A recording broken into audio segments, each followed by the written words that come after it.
大家好，我是超子，今天给大家分享一道少油版的家常炒茄丝，做法简单家常，开胃下饭不油腻。首先准备一个可爱的圆茄子，去掉根部，将茄子去掉外皮。嫌麻烦的茄子皮也可以不去，洗净就好。处理干净以后，切成薄薄的厚片，厚度约为半厘米左右，然后再切成筷子粗细的长条。准备一个西红柿，在火上烧烤去皮，啪的一声裂开就可以了。去掉外皮，洗净，切成小块。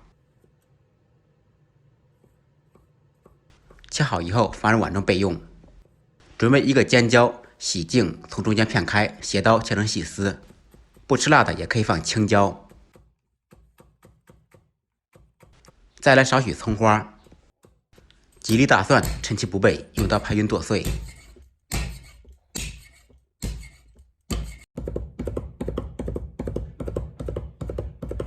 再来少许香菜，切成小段。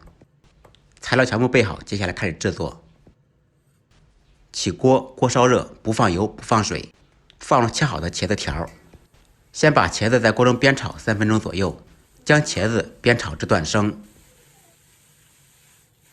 期间可以加入一点点盐，这样可以快速把茄子炒软。将茄子炒软，炒至断生，炒至垂头丧气就可以了。炒好以后盛出备用。另起锅，放入少许油，油热以后放入蒜末、葱花，爆出香味。放入切好的西红柿丁，先把西红柿炒出汤汁。西红柿炒出水以后，放入切好的尖椒丝，简单翻炒扒拉1-2下，把尖椒丝炒至断生。放入煸炒好的茄丝，烹入少许生抽酱油，沿锅边淋入，呛出香味。开大火快速翻炒。炒茄丝放西红柿，不仅可以避免茄子变黑，而且炒出来味道也非常好。放入适量的盐调味，一点点白糖提鲜，中和味道。继续翻炒均匀，将调料化开。这次放盐不要放太多，刚才炒茄丝已经放了少许盐了。放入一点点蚝油，翻炒均匀。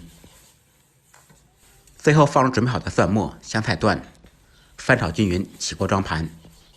一道少油版的家常炒茄丝就做好了，简单好吃又下饭，这才是靠谱的家常菜。喜欢本视频的给超子点个关注，点个赞，感谢朋友们的支持点赞，再忙再累记得按时吃饭。下期视频见，拜拜。